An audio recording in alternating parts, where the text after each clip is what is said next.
I acknowledge the Taronga peoples, past, present and future elders upon whose country we are standing on today. In my Wakka language we call this country Bundayan. Today it is known as Australia. So I acknowledge all Bundayans, past, present and future elders. I pay homage to my ancestors from the Wakka tribe and Wakka Nations people for the life and knowledges they have given me, which I share with you today.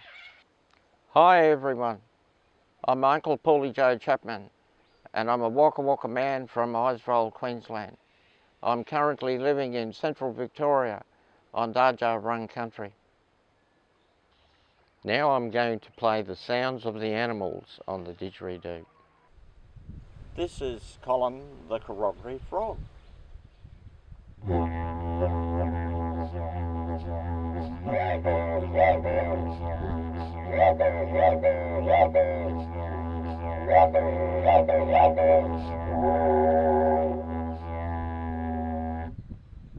And this is Kenny the koala.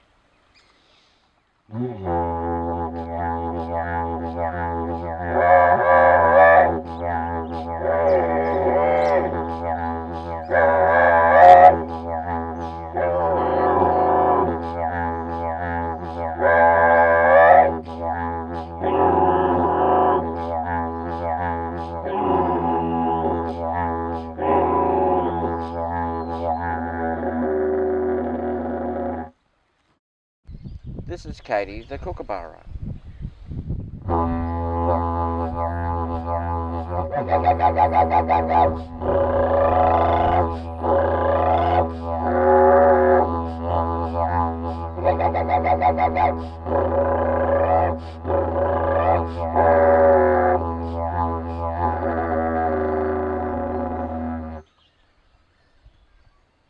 And this is Mandy the magpie.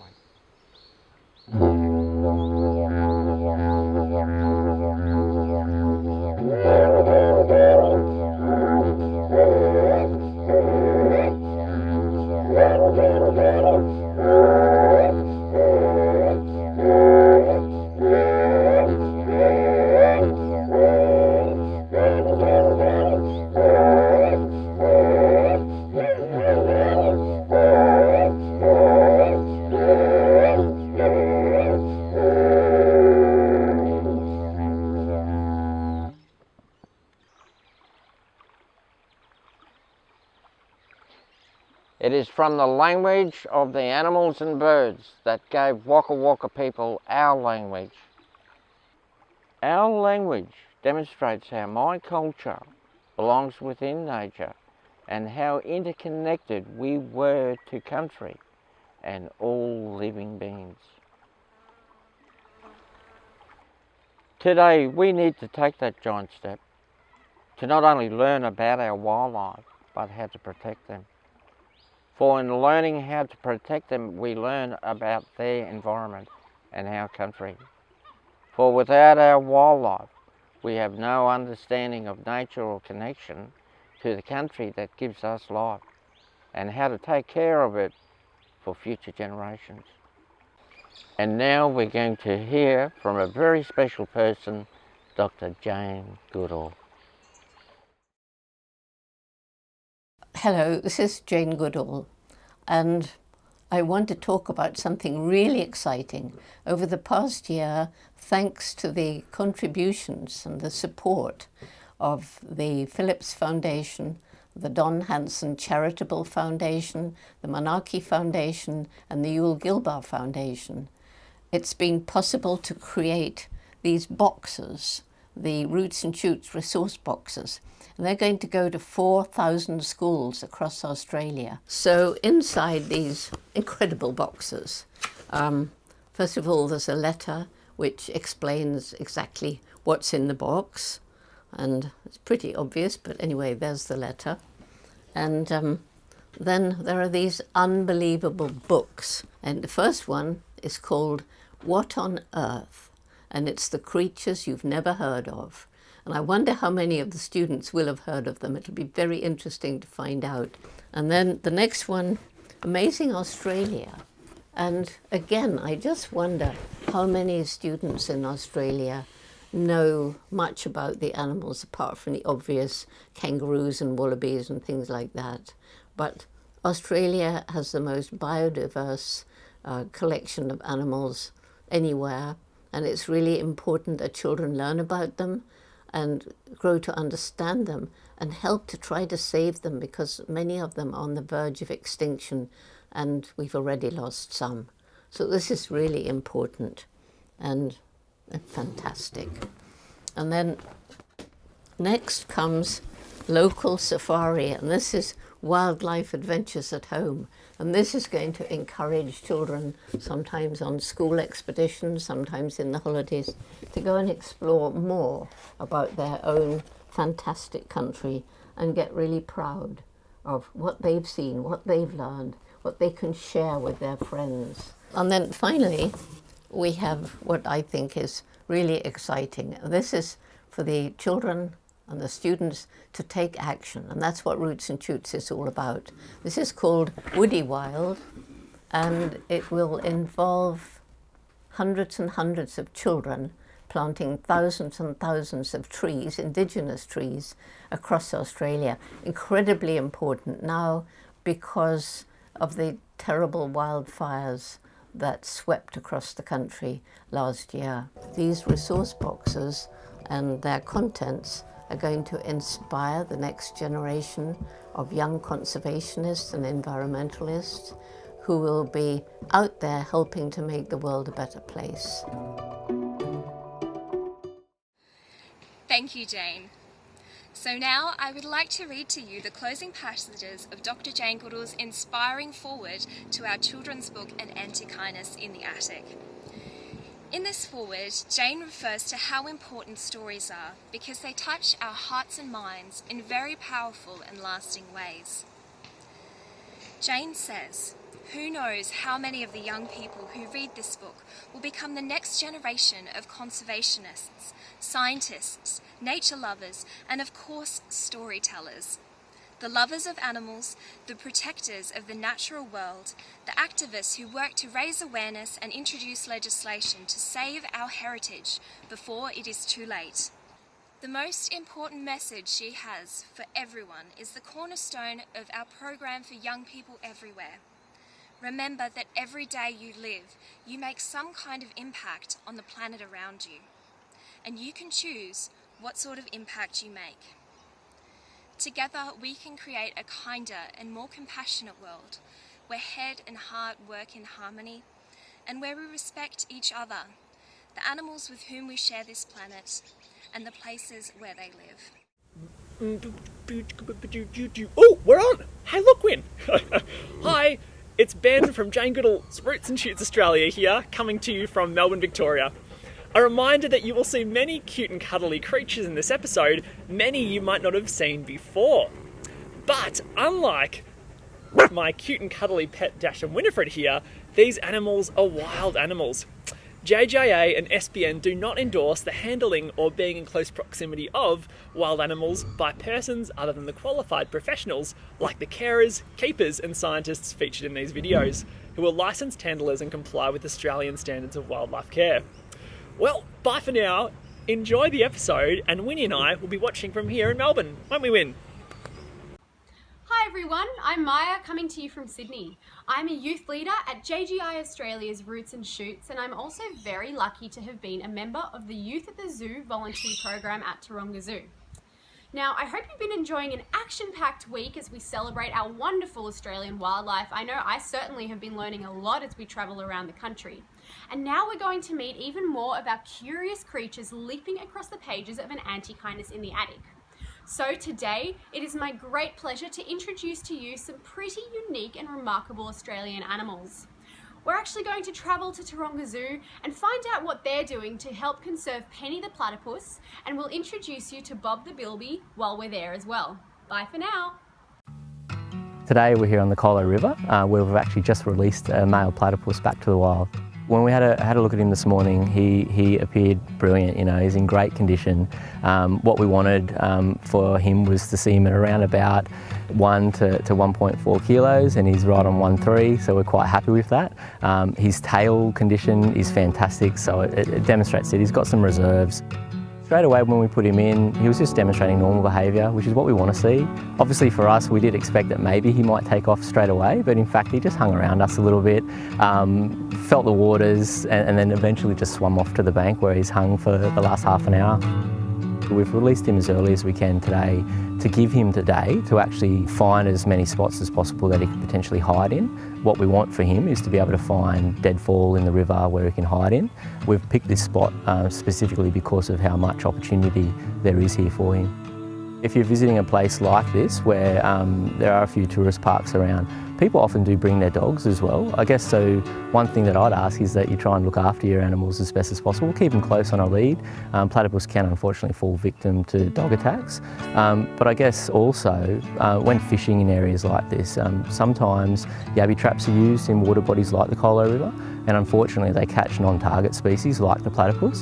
So obviously trying to pull back on those sorts of practices and remove it completely would be amazing. If you do find one, definitely you want to take it to a wildlife care facility as soon as you can. Wires are great for that. They've got quite a wide reach. Those wires, staff will then bring the animal to the zoo where we can give it the best care possible. Hi, I'm Elliot Connor from Human Nature Projects and the Jane Goodall Institute's Roots and Shoots. But these are bilbies, small rabbit-like marsupials which live in burrows in Australia's scorching deserts. During the day they stay underground to keep cool, but at night they're out and about looking for tasty insects and seeds to eat. Their large ears help them pick up tiny sounds from these critters, whilst listening out for danger from invasive cats and foxes. Because of these threats, bilbies carry around their young with them in backwards facing pouches. Sadly, new farming land and fires mean that much of the bilby's habitat has been destroyed. Only one species remains, the greater bilby. That's all from me about the bilby, so it's bye for now and back to the team at JGIA and SBN. Hi, it's Luke Eden here, SBN's Youth Ambassador, and how amazing is painting the platypus and Bob the bilby. How wonderful was it to see that beautiful platypus released back into the wild. The team at Taronga Zoo are doing such an incredible job in their recovery programs. Now we're crossing from Sydney in New South Wales up north to Ipswich in Queensland to visit the Ipswich Nature Centre, where Edith the emu and David the dingo are hanging out. Hey guys, and a big hello to all of our viewers. My name is Darcy and I am a leading hand at the Ipswich Nature Centre. This facility has been running for over 80 years and I've been lucky to be working here for the past 5 of those years. So this is part of Ipswich City Council's free zoo, and we're actually one of the only free zoos in all of southeast Queensland. Now I want today to introduce you to some of my friends of David the dingo. We've got Moose, our dingo, and we've also got Lola, who she's just running around a bit, but I wanted to introduce you guys to these dingoes. So dingoes are really fantastic animals, and there's a few things that they're facing as issues in the wild. Namely, it's wild dogs. So domesticated dogs that are running around the wild, they're breeding, and unfortunately the bloodline of dingoes is diminishing. Now, one of the reasons why dingoes are actually really important for our Australian ecosystem is that they are the only top tier predator that we really have running around hunting. So what this means is they're the only animal that can really take care of cats and foxes and sort of outcompete them when it comes to sort of hunting and habitats. One of the other really important things we can do to protect dingoes is we can look at how we think about dingoes and how we react about dingoes. So it's really important to appreciate them as wild animals and not just as dogs, because they are very different. Some of those differences, let me just go into it a little bit. These guys are like the upgraded versions of dogs. So they've been living in Australia for about 4,000 years. And in those 4,000 years, they've been doing whatever they can to survive and hunt in the Australian wild. So they have a few key adaptations that you're pet dog wouldn't have. They don't have any smell, for example, which helps them when hunting. So wallabies can't smell a dingo coming for them, and they stay very, very clean because of this. Some of the other really cool features about a dingo is that they are really flexible. They have additional joints in their legs. They can also partially dislocate their hip bones. They have rotation wrists that rotate just like yours and mine. And they can also turn their head 180, a lot more than I can turn my head. But they can almost turn their head completely all the way around. These sort of adaptations really help when it comes to hunting, particularly these sort of flexible adaptations that they have. So the partially dislocating hips is a really good way for them to be able to get into burrows, get into holes, and make sure that they don't get stuck or injured while hunting. Here we go, here's our girl, having a bit of a kiss. Now these guys are very, very friendly, but it is really important, like I said, to appreciate these guys as wild animals. You'll often see dingoes in many parts of Australia, more famously in some of our coastal areas like Fraser Island, where they have beautiful population of purebred dingoes. One of the biggest issues that comes with this sort of close environmental relationship with people is that often we have tourists who don't really quite understand just how important dingoes are, approaching them as though they are your common pet type animal. And this typically goes really bad for people, and it can cause dingoes to sort of lash out and bite. You can find yourself in trouble, and this doesn't help the dingoes out at all. So it is really important to make sure that if you see a wild dingo, you just leave them be. All right, wonderful, thank you so much. That's all from me. We're gonna go check out one of our other friendly Australian animals, Emu the emu. So come with me and we'll go check him out. Now you've met your friend in the storybook, Edith the emu, but I want to introduce you to my good friend, Emu the emu. He's a lot like Edith in many ways in that he's a bit of a trash eater. These guys are omnivores, which means that they eat just about anything, and it's quite true. They'll eat grasses, shoots, roots, bugs, insects, and they even eat rocks. Bit strange, but what that will do is actually help them digest their food. So these guys are really, really cool animals, and they're on our Australian coat of arms. So they're actually pretty famous guys too. They're pretty large bird. Emus are actually the second largest species of bird in the world, followed only just by the ostrich, which lives in Africa. But this big boy is quite the powerful animal. So they're the only birds that actually have calf muscles. What that helps them do is they can run really, really fast, but they can also kick really powerfully. So these big, big feet of his, if you get a look at emu feet, they actually look very prehistoric, very much like dinosaur feet. They're a bit like dinosaurs actually. Their ancestors even lived and roamed around the Australian continent many, many thousands of years ago while dinosaurs also roamed. So they're actually one of our last existing megafauna species in the country, which is really, really special because we don't have a lot of megafauna species. Emus have a really cool feature as well, that they actually have double eyelids, so 2 sets of eyelids for each eye. One of those eyelids will keep out dust, the other will just be used for looking pretty. They also have feathers that are all split into 2, so emu feathers are a bit different to all sorts of other bird feathers, and actually what this does, it will help create a big, lovely coat, sort of keeps them nice and waterproof and dust proof in the hot Australian sun. He's a big flightless bird, but as you can actually see, right here is his wing. So this is his tiny little wing, which he obviously cannot use for flying, but he can use for a quick turn if he wants to sort of run around in the wild. He'll just and sort of change directions, which is really, really important if he's running away from anything that might be trying to get him.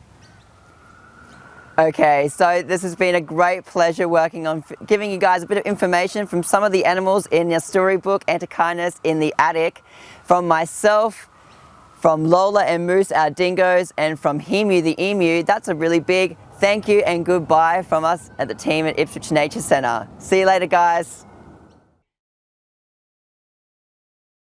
Thanks, Darcy. Hi everyone, my name is Vanita and I am a member of the Roots and Shoots National Youth Leadership Council down here in beautiful Tasmania. How amazing was it to hear about the fantastic species at Ipswich, one of Australia's oldest council-owned nature parks. I can't wait to go visit David the dingo and Edith the emu while I'm there, getting up to all kinds of fun and adventures, I'm sure. Now, get ready to meet one of Australia's most popular birds, Gertrude the galah. Have you ever seen a galah flying through the sky, bright pink feathers? Well, get ready as we go meet the dedicated keepers of Adelaide Zoo, who will tell us more. Hi, I'm Michelle and I'm the Senior Keeper of Nature Theatre at Adelaide Zoo. I look after a whole bunch of animals here at Adelaide Zoo, including a lot of the animals that you might have come and seen and gotten up close and personal with if you've ever visited us here. Now today we're looking at Gertrude the galah, who is absolutely gorgeous, and she's been gossiping in the gazebo with a whole bunch of friends. They've got a good little gang here of Greta the greater glider, Gordon the goanna, and Gideon the Gouldian finch. And we've got our very own Gertrude here. She's a lovely little galah, and she is an ambassador for her species. So her job here at Adelaide Zoo is to teach people how to care for some of those endangered animals in the wild, including other cockatoos like Cat the cockatoo, who you might have met on another page. Now, all cockatoos need tree hollows to raise their babies, but tree hollows take about 200 years to grow, and if we cut down those trees, then they won't have anywhere to raise their babies. So some really easy things that you can do at home that Gertrude can teach the kids here at the zoo as well is to plant some native trees, and while we're waiting for them to grow, we can pop up some nesting boxes as well. And that means that you might be lucky enough to have a little galah or maybe a greater glider come and make their home in your own backyard or school. Well, thanks for listening. Now we're going to go back to the team at JGI and SBN. Bye for now. Hey everyone, it's Isaac Wildlife Warrior here from the SBN's team here in Victoria. A big thanks to Adelaide Zoo for giving us all the goss on Gertrude the galah. Now we're going to head across from Adelaide Zoo in South Australia all the way to Wild Action Zoo here in Victoria. Chris Humphreys has heaps of cool things to share with us about the magnificent lace monitor and the critically endangered mounted pygmy possum. I know Percy the mounted pygmy possum, from An Antechinus in the attic, is rather fond of picking out prunes from the pudding, but there's one other thing that they love to eat even more. So, let's go find out what it is. G'day everyone, zoologist Chris Humphrey here. I run a company called Wild Action and we concentrate on breeding endangered species and educating all Australians on the importance of protecting biodiversity. This is a lace monitor, Varanus varius, and I have to be very careful. This is the second largest apex terrestrial predator here in Victoria, second to the dingo. These are vital for our ecosystems. They eat up all of the slithering snakes. And they've got such tough skin. When a snake bites them, the fangs of the snake deflect off that tough skin, almost like security mesh on the front door of your house. Apex predators are so important to protect in our ecosystems. They keep balance and order. He's got a forked tongue for smelling you with, a bifurcated tongue. You might see just down here on his leg, a bit of skin is peeling off his body. He's sloughing, he's shedding his skin, he's growing bigger. That means he's healthy. He doesn't have to go to the shops to buy his clothes. Wow, look at that. You don't want to get bitten by this guy because he has necrotic saliva in his mouth. Look how he's using his back to flatten out his body like a solar panel. These lizards are ectothermic. They heat up their body by sitting in the sun. Now, look at his adaptations. Massive, massive long tail. A body built for speed. He drags his tail behind him as he goes running through the undergrowth, and it helps him to balance. Very sharp claws for climbing up the trees, and he uses his tail like a bullwhip to whack you with if you get too close. The reason why they're endangered is because of loss of habitat, and they often fall victim to our vehicles on our roads. They sit in the middle of the roads to sunbake. Lace monitors are close cousins to the Komodo dragon. And he needs tall, open eucalyptus woodlands to live in. They need the hollow logs to rest in and to hibernate in. Lace monitors lay their eggs in termite mounds. The warmth from the termite colony helps the eggs to incubate. It takes 9 months for a tree goanna to hatch out of an egg. And tree goannas are known to be quite maternal. When the babies are about to hatch out of the egg, the females have been seen scraping out the termite mound, assisting the baby tree goannas to get out. Now, with land clearing and land degradation, termite mounds are disappearing, so they've got nowhere to lay their eggs. And when the babies do hatch, they get predated upon by foxes and cats and dogs. So there's no replenishment of lizards when these animals die out. They are one magnificent animal. We need to plant more habitat, more vegetation, and invite these lizards back. This is a living dinosaur, and we need to protect them. They may be scary, but they do a fantastic job. Wow. Percy the pygmy possum was in the pantry picking prunes out of the pudding, and Penny the platypus was on the porch playing pick-up sticks with Poppy the pink slug. This is a mountain pygmy possum, critically endangered, and this little marsupial is only found in alpine regions of Victoria and New South Wales. Now, it was only discovered in 1966, and in 1967 it was in the Guinness Book of Records as the most endangered, rarest animal on the planet, because only one was found. Now, mountain pygmy possums were discovered in the Melbourne University ski chalet in a ski lodge. Someone was going to whack it over the head with a broom thinking it was a mouse. Now, the scientific name, binomial name, is Burramus parvus, which means small little one. What I want you to do is have a good look at some of its adaptations. You can see its long whiskers for feeling around in the boulder scree, chasing insects. It is thought that the mountain pygmy possum has a range of less than 7 square kilometres. These little possums are endangered because of climate change. Ironically, they're freezing to death. When the climate gets warmer, there's less snow, and these animals freeze. In the wintertime, they use the snow as an insulation blanket to keep nice and warm underneath. Other threats introduce predators such as European foxes and feral cats. Now, it's imperative for these little possums to gorge themselves on bogong moths to build up their fat reserves, because they have to be 80 grams so they can survive the winter period of hibernation. And to make things worse, their favourite food source, a bogong moth, is dwindling in numbers. Of course, mountain pygmy possums are a marsupial. The females have a pouch. You can tell this one's not a female. There's the little fluffy dice there. He's a male. These little possums can live up to 12 years in captivity. Wild Action Zoo currently houses 42 individual mountain pygmy possums. You can see its adaptations. See its curly-whirly tail, a prehensile tail. They use that tail to grab onto tree branches. That's the ecological niche of this little possum. So they climb up into the snow gum in our alpine meadows, and they cross-pollinate the flowers as they're slipping up nectar and feeding. Mountain pygmy possums have a gestation period of only 15 days. We're 40 weeks, human beings, 15 days for a possum. They only have 4 teats and give birth to 4 little joeys.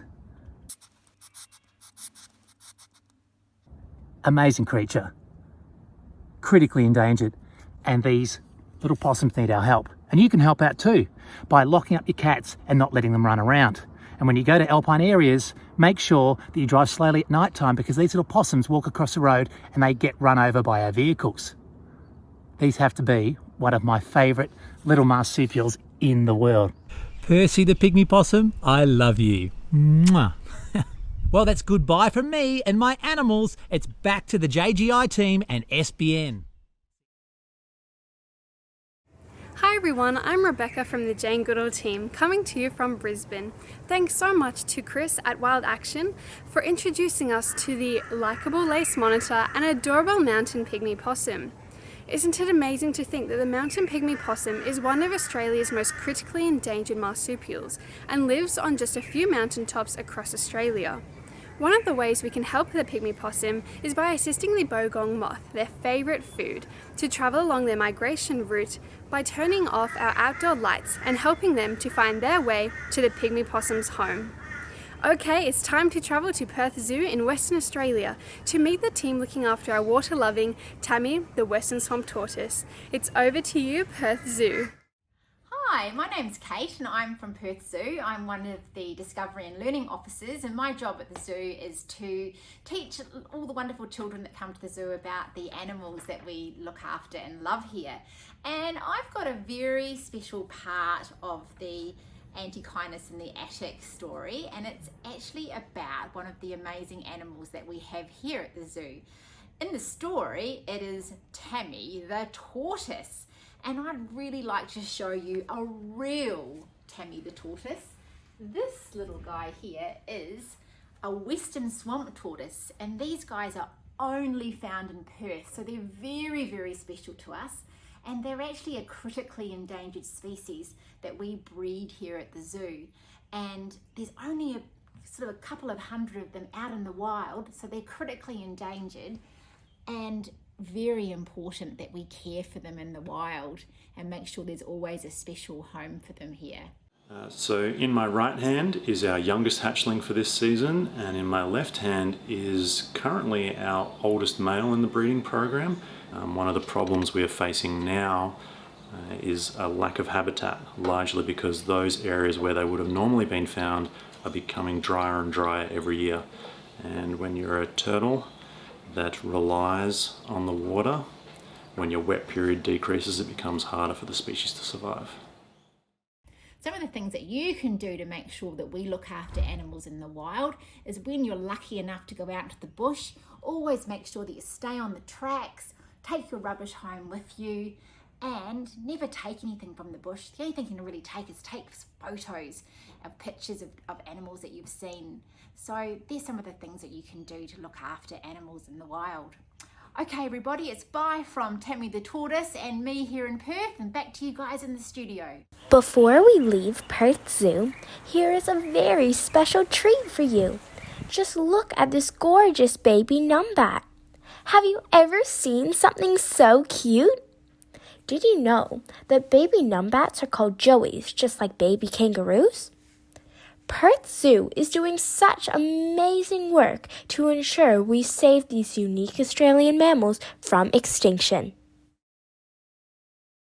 Hey, it's Sarah from SBN Sydney team, and you can probably guess where I am, right?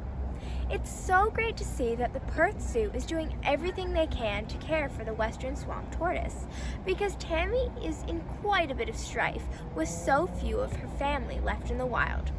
Now we're heading from Perth in the south of Western Australia all the way to tropical northern Queensland to visit Ursula the Ulysses butterfly and her friends at the Australian Butterfly Sanctuary. Just wait until you see their beautiful blue wings. Good morning, my name's Robin and I am at the Australian Butterfly Sanctuary in far north Queensland, Kuranda. And we're here today to introduce you to one of our beautiful butterflies, Ursula the Ulysses. Now, Ulysses are the beautiful blue butterflies, and they're only found in a very small region in the tropical rainforests of Queensland. And we have lots in our aviary at the moment. And to actually get these butterflies, we have to collect their eggs.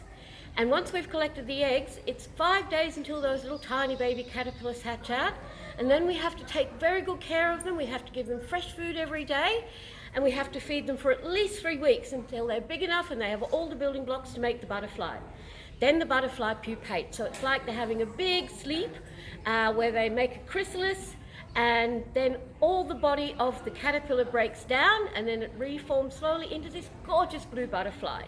That process takes at least another 3 weeks, so we have to wait 6 weeks between when an egg is laid and a butterfly hatches out. We have special emergence cages for our butterflies. When the butterfly emerges out, then we come and open those doors and they can fly out, find friends and food, and then the whole process starts all over again. Now, Ulysses, being bright blue, is very, very prominent. It sticks out, and of course birds love to chase them and eat them. But Ulysses can protect itself because it can actually outfly and outmaneuver most birds. We built the sanctuary for the Ulysses because they like to fly high up above the rainforest canopy. It's been said that if you're flying over the area in a plane, then you can sometimes see the blue flash of their wings as they fly by. When Ulysses rests, they're not blue anymore. The underside of their wings are dark brown, which actually helps to hide them from those naughty birds that would like to eat them while they're trying to sleep or feed. So we built the sanctuary at 3,666 cubic metres just so they had lots and lots of areas to fly in. Hi, I'm Evie from SBN's Melbourne team, and how beautiful are all those magnificent butterflies. Ursula, the Ulysses butterfly, certainly does have a lot of relatives. Hey, we send a big shout out to the team at the Australian Butterfly House for all the important work they are doing. Now, speaking of doing important conservation work, we're just about to cross down south to Tasmania to visit the awesome team at Trowunna Wildlife Sanctuary. Trowunna is involved in 5 separate conservation breeding programs that will ensure the survival of several of Tasmanian's threatened and endangered species, just like my friend here, Tommy the Tasmanian devil. So it's over to Andrew Kelly and the team at Trowunna in Tasmania. Check this out. Hi, my name's Ned Chapman. I'm an animal keeper here at Trowunna Wildlife Sanctuary, Mole Creek, northern Tasmania. Trowunna first opened its doors in 1979. It continues to lead the way in conservation of Tasmanian native species. The rescue, the rehabilitation and the release of orphaned and injured animals plays a big role in daily activities, as well as breeding programs for Tasmanian devils, eastern quolls, spotted-tailed quolls, the eastern bettong, eastern barred bandicoot and the long-nosed potteroo. If you'd like to come with me, guys, we'll go and meet Tommy the Tasmanian devil and some of his relatives. Okay guys, I want to introduce one of Tommy's cousins. This is Moana. She's a female Tasmanian devil, around about that 1.5 years of age. Next year she may have her first young. As a marsupial carnivore, she has a pouch. I can just show that pouch to you now, guys, with 4 teats inside. Babies are birthed after very short gestation, around the size of a small grain of rice. Tasmanian devils are found all over Tasmania in different habitats, including subalpine regions all the way to the coast and areas in between. They have incredibly strong jaws, which allows them to cut through bone and devour the whole carcass. These animals really are a scavenger and clean up our environment. They're found, of course, in the wild, exclusively in the island state of Tasmania. Okay guys, another one of Tommy's little relatives here. About a 5-month-old Tasmanian devil. Pouch life for about 6 months, starting to grow teeth. In another 4 months' time, these animals will be totally independent. Good little boy. Odonata are a not-for-profit who build threatened species populations by establishing and managing predator-proof sanctuaries, including Mount Rothwell Conservation Reserve.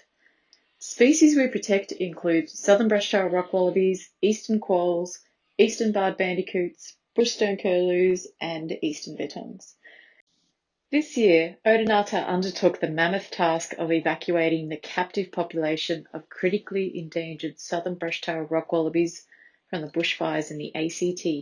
And against all the odds, all of the wallabies have all survived and have been subsequently returned to the ACT, alive and well. Odonata have identified the need to build populations of threatened mammals by expanding our network of sanctuaries across various locations along the east coast of Australia. These sanctuaries will ensure that when tragedy and disaster hit, such as fires, droughts and disease, we have multiple security sites for our unique endangered wildlife. We have set this ambitious goal as we are confident we can deliver, and our mammals need us. Many of Australia's native animals are on the edge of extinction and will not survive the current degree of threats. We aim to ultimately build and support critical populations for future wild re-establishment beyond the fence.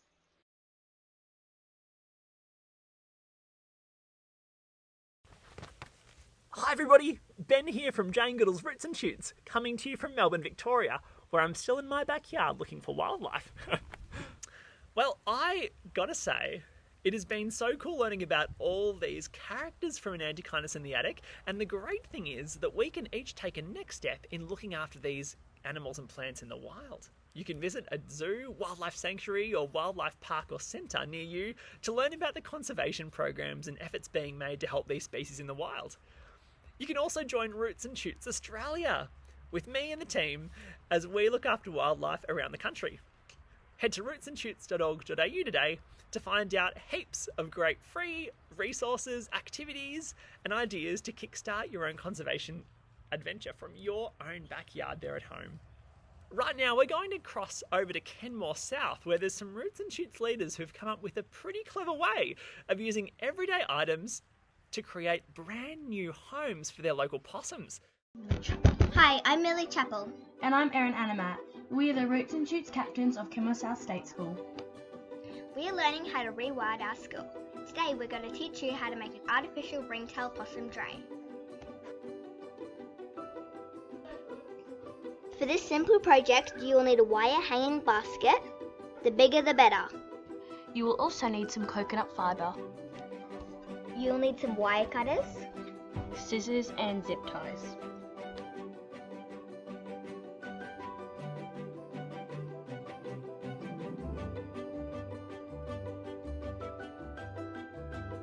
Step 1. Place some coconut fibre on the bottom of the wire basket. spread it around and pull it apart to make it cover the bottom. Don't worry if it's a bit messy, the possums will make it what they want.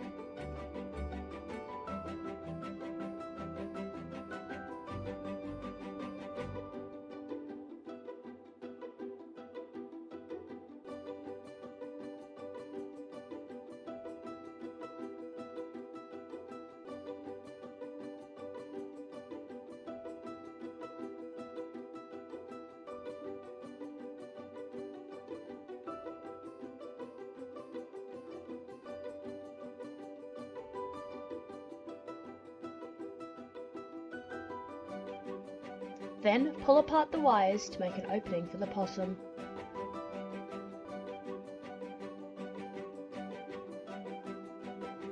Pull the mesh away from the opening. Next, put the two halves of the baskets on top of each other and align. Firmly zip tie them together. Then trim the zip ties, poke them down and ask an adult to file back if needed.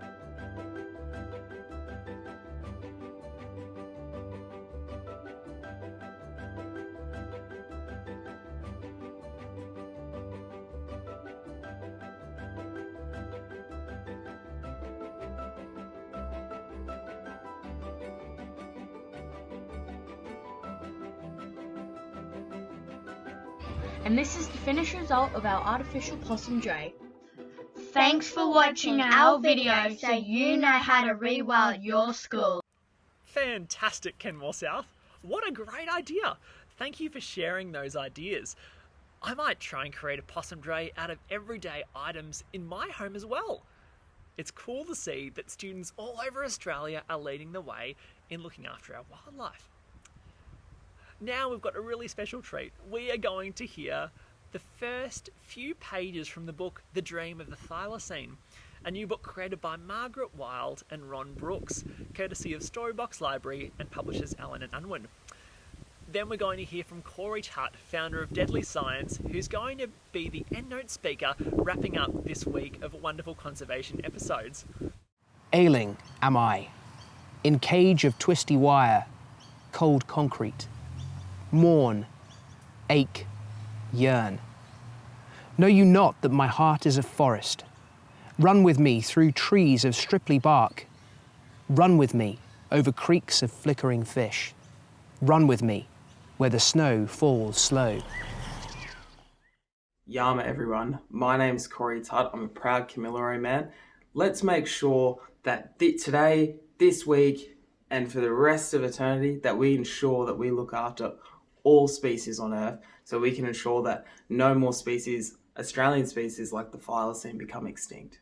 On the 7th of September, this week, we celebrated National Threatened Species Week with over 30 great speakers from around the globe. This week, in 2020, marks 84 years since the thylacine, the last known thylacine, died, Benjamin, down at Hobart Zoo.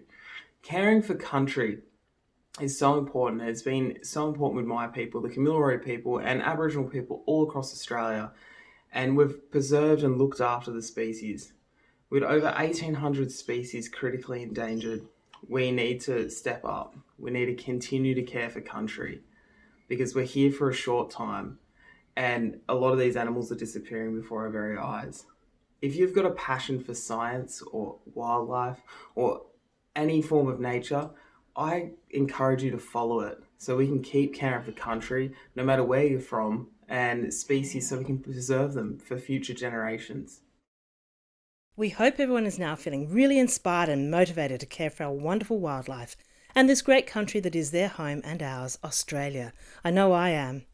As the author of An Antechinus in the Attic, I'm personally feeling a great sense of hope for the future, after seeing so many dedicated wildlife experts and organisations doing so much to conserve and protect all the curious creatures from An Antechinus in the Attic and many more that urgently need our help.